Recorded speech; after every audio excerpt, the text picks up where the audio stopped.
Ndashima Imana kuko turi kumwe tugiye kuganira ku ijambo ry'Imana kugira ngo dufatanye muri urugendo. Ariko mbere yuko dutangira reka dusenga Imana. Uwiteka Mana ya Abrahamu na Isaka na Yakobo, turagushimiye ku bw'aka kanya kubw'ijambo ryawe ryiza rigiye kumanuka. Mwami, aka ni akanya kawe keza watoranyije kugira ngo tuganire n'ubwoko bwawe butandukanye. Mwami, buri muntu wese yumvira ijambo ryawe yumva ari ijambo rihumuriza umutima we kandi ribasha kutwibutsa imirimo waduteguriye. Mwami, ijambo ryawe rimanuke rifite ubwenge kandi rifite ubushobozi mu izina rya Yesu Kristo. Turagushimira ku bw'aka kanya keza tugeneye kugira ngo tuganire n'ubwoko bwawe mu izina rya Yesu Kristo. Abafite ibibazo bikurweho Mwami wanjye, kandi gukira ni nonaha ndetse no kubohoka ni nonaha. Ufite ikibazo gikurweho mu izina rya Yesu. Ndagushimira kuri Imana nziza kandi ndagushimira kuri Imana y'amahoro. Icyubahiro kibi cyawe mu izina rya Yesu Kristo w'i Nazareti. Turakwakiriye tugutumira tuguikaze. Amen. Amen. Yesu abongera umugisha. Ndashima Imana kubw'iki kiganiro tugiye kugira, mbasuhuza cyane mbabwira ngo Imana ibongera umugisha. Imana irabakunda, Imana ibafite gahunda nziza, Imana ibafiteho icyerekezo kizima, kandi kuba kwawe ndashaka kongera kubitsa ko ari umugambi w'Imana. Wabayeho kubwo umugambi w'Imana. Imana rero yacyagufite umugambi, nubwo ubona urimo guca mu bigeragezo, nubwo uca mu bintu bitoroshye, ariko kuba kwawe ni umugambi w'Imana. Uyu munsi tugiye kuganira ku magambo avuga ngo ni amagambo afite umutwe w'amagambo avuga ngo gukora imirimo myiza ugifite uburyo kandi ni nonaha, ntabwo ari ejo, kuko Imana dusenga ni iya nonaha, ni ikora imirimo nonaha, ntabwo ari ejo. Abantu benshi batekereza yuko Imana itabumva cyangwa se itabasubiza. Hari n'igihe usenga ukamara igihe kinini ubona nta gisubizo, ariko iyo ukoze imirimo myiza Imana irakwibuka ikanagusubiza. Rero ndashaka kujya tuganire kuri ijambo. Reka natinze tubanze dusome cyanditswe kiri mu mubwiriza ibice 11. Niryo jambo tugiye kuganira, umubwiriza ibice 11. Haravuga ngo, umutwe w'amagambo aravuga ngo kora ibyiza ugifite uburyo. Nyanyagiza imbuto yawe ku mazi, kuko igihe n'igihe isora uzayibona hashize iminsi myinshi. Turakomeje. Icyo ni cyanditswe kimwe. Turongera dusome n'ikindi cyanditswe kimwe kiri mu byakozwe n'intumwa ibice 9 ku murongo wa 36. Havuga ku nkuru ya Petero azura Tabita. Aba kandi Yopa hari umugore umwigishwa witwaga Tabita, risobanurwa ngo Doroka. Uwo mugore yagiraga imirimo myiza myinshi n'ubuntu bwinshi. Imana ikongera umugisha. Ntabwo rero turi gutwara umwanya munini, aya magambo turakomeza tuyaganireho. Niyo magambo tugiye kuganiraho. Yesu abongera umugisha. Reka dusubire kuri iki cyanditswe cyo tuganiriyeho. Navuga ku ijambo rivuga ngo gukora imirimo myiza ugifite uburyo. Ubundi imirimo myiza ntabwo tuyikora ko twavuye ku isi, tuyikora tukiri ku isi kugira ngo tubashe kurushaho kwera imbuto, cyangwa se kwera imbuto zo kuzageza mu gihe cy'ubwami bw'ijuru. Imirimo Imana ibitubwira gukora imirimo myiza ntabwo ari uko tudakora, turakora. Ariko ndashaka gusobanura iki ngiki. Ubundi mu bintu biri spiritual cyangwa se mu buryo bw'umwuka, imirimo myiza ni ibyo ukora by'Imana ishima kandi bibona bidashobora kugayisha Imana. Haleluya. Imana ikongera umugisha. Reka mvuga kuri iki cyanditswe. Ahangaye umugabo bita Salomo avuga kuri iki cyanditswe cy'umubwiriza. Salomo ni umugabo wakoze ibintu byinshi bifatika. Kavuga kuri Salomo gatoya. Salomo murabizi ko ari umwami. Salomo yari umugabo ufite ubutunzi bwinshi. Salomo yari umukozi w'Imana. Mu bundi buryo bavuga yuko Salomo yari afite n'abagore benshi. Yari afite inshoreke zigera muri 300, akagira abagore 700. Ubwo babaga 1000 hafi niyo bari bagezemo. Rero Salomo uyu nguyu yaje kureba, akora ubushakashatsi. Agiye kuko yari umwami kandi yayoboraga Abisiraheli, aza kugisha inama Imana. Imana yamubwira iti rero wowe nta kindi ugomba gusaba. kuko icyo gihe yaragiye ku musozi bita Gibeyoni gusenga yinginga Imana kugira ngo imuhe ubwenge bwo guhishurirwa no kumenya uburyo azashobora kuyobora Abisirayeli. Nimba ushaka kuyobora abantu cyangwa se gufasha abantu, basha kugisha inama Imana kugira ngo Imana izagufashe mu rugendo rwawe, kandi kugira ngo Imana ibashe kukwigisha ubwenge budasanzwe. Haleluya. Rero uyu mugabo bita Salomo ikintu yakoze ni kimwe.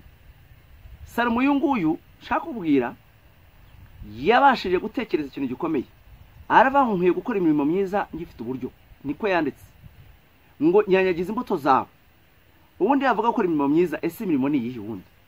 Ese Imana imirimo ishaka ni yihe? Imirimo Imana ishaka ari imirimo itandukanye. Icya mbere ni ukuyubaha, icya kabiri ni ugukora ibyo gukiranuka, icya gatatu ni ukuba ushobora kuba wafasha abakene cyangwa se abantu batifite mu bushobozi. Nimvuga ubwo abantu batifite mu bushobozi ni abantu badafite uburyo babayeho.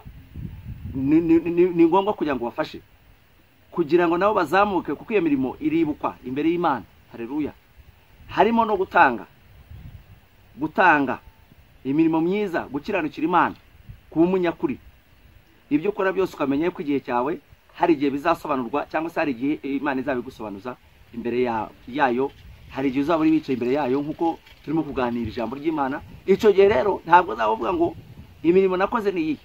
Iyi mirimo iradukurikirana. Salomo rero Imana iramubwira iti wowe ukeneye ubwenge, ndabuguhaye. Imana yamuhaye ubwenge bukomeye Salomo.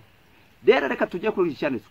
Iyo tuvuze gukora imirimo myiza, ni ugukoresha igihe cyawe neza, ni ugukora uburyo bwose. Mwene data, va mu byo utekereza uvuga utari ko se ko ndeba nta kigenda, ko ndeba nkora imirimo si imirimo isanzwe. Ushobora kuba umucuruzi, ushobora kuba umuntu ukora akazi gasanzwe ka leta, ushobora kuba uri umukozi w'Imana, ariko mu mirimo yose Imana ishaka kubireba igasanga wa murimo igushakamo ntabwo irimo kuwubona umurimo uhagije. Haleluya. Aho rero niho ushaka kubwira imirimo myiza iraduherekeza. Iyo uvuye mu isi bavuga yuko wakoraga neza. Iyo uvuye mu isi warakoze nabi, hari igihe bavuga ati wa muntu turamukiza, ariko iyo wakoze neza imirimo iragukurikirana. Haleluya. Reka tujye kuri uyu mudamu wenda aho tugaruke kuri iki cyanditswe cyo mu mabwiriza bice 9:36. Uyu mubwiriza bita Tapita cyangwa se Tapita, uyu nguyu Petero yazuye, batubwira yuko ari umudamu wakoze imirimo myiza. Ngo yajyaga abaho ibitambara abantu, akabadodera imyenda, akabakorera ibintu bitandukanye, akora imirimo myiza, afasha abantu muri sosiyete zitandukanye, afasha abadamu. Ariko igihe kiza kugera ngo yitaba Imana cyangwa se arapfa. Ariko umugabo bita Petero yari umukozi w'Imana. Agiye yatambitse yiciriyeho, abantu baramamagara, abakristo babashaga kubana n'uyu mudamu. Igihe kiragera noneho, haleluya, ariko igihe kiragera Petero araza arababaza ati ariko se byagenze bite? Ati twabuze umuntu wacu. Ati rwose yapfuye. Ariko arabwira ati se ni iki gituma Imana ishaka kumwibuka wenda, cyangwa se ishobora kuba ahangaha? Reka babwire Imana ije twibuka, kandi ikatwibukira mu mirimo myiza. Haleluya. Abantu, reka babwire, abantu bagomba gukora imirimo myiza mu gihe cyabo. Uyu mugore Imana yaramwibutse, imwibukira ku mirimo myiza. Tapita. Haleluya. Ngo Petero akiza, ngo arunama atangira gusengera umudamu, yinginga Imana yo mu ijuru. Haleluya. Hari igihe tujya dusenga Imana tukayinginga, hari igihe tujya dutabaza Imana. Reka nkubwire, ongera utabaza Imana ariko ukora imirimo myiza. Imana nuyitabaza, hari imbaraga z'Imana zizaza zibasha gukora ibintu bitashobokera abana b'abantu. Ahanga Petero, uyu mudamu yatangiye kumusengera, batangira kumwibutsa n'imirimo myiza yakoze, batangira kwibutsa Imana. Imana itangira kwibuka imirimo yakoze. Navuga ariko wa mugani wamugarura akongera agafasha abantu. Haleluya. Tapita Imana yamuzuye bitewe nuko Petero yasenze akibutsa Imana imirimo myiza yakoze. Haleluya.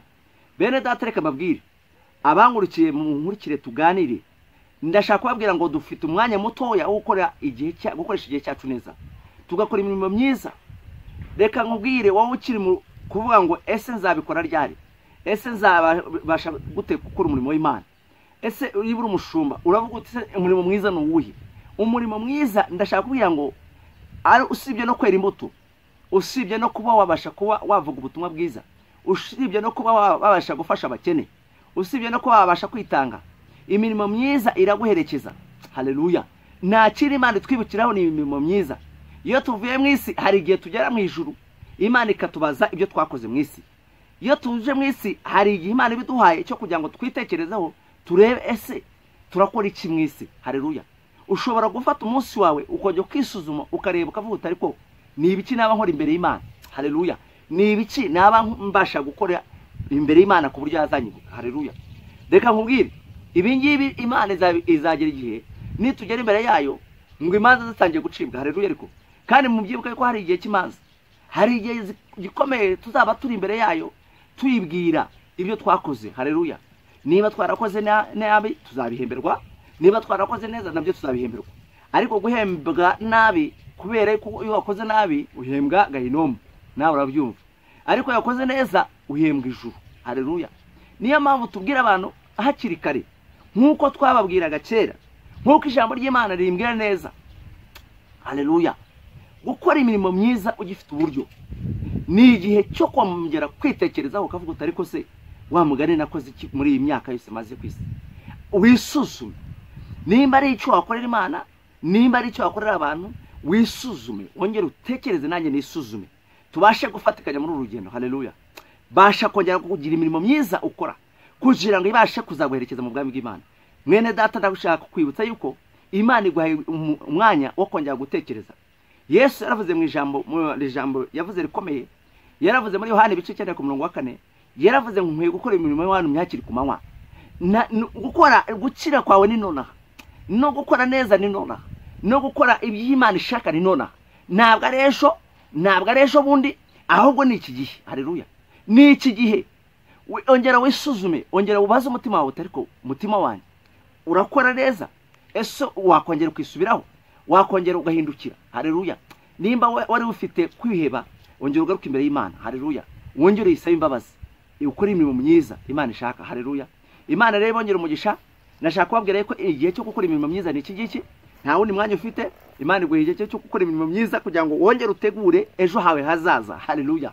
Ubasha gutegura icyerekezo cyawe, ubashe kugira igiherekwa rikomeye cyane cyo kugira ngo ukore imirimo myiza mu gihe cyawe. Imana ikongera umugisha. Ndabakunda, ariko icyo shaka kugira ngo mbabwire nuko igihe cy'Imana iguhaye ni ugukora imirimo myiza. Yesu abongera umugisha. Reka mbabwire iki cyanditswe twakivuzeho cyane. Uyu mugore Imana yamuzuye bitewe nuko yakoze imirimo myiza. Uyu mugabo bita Salomo Imana yamuhaye ubwenge kugira ngo abashe gukora imirimo myiza. Haleluya. Yesu rero abongera umugisha. Tugiye gusoza dusenga, ariko ndashaka kukwibutsa ko ugomba gukora imirimo myiza mu gihe cyawe. Nta gihe ufite, iki nicyo gihe cyawe. Usenga, harimo gusenga, harimo kwinginga Imana, harimo kwizera, harimo gukiranuka, harimo kwitanga, harimo gufasha abakene, harimo ibintu bitandukanye.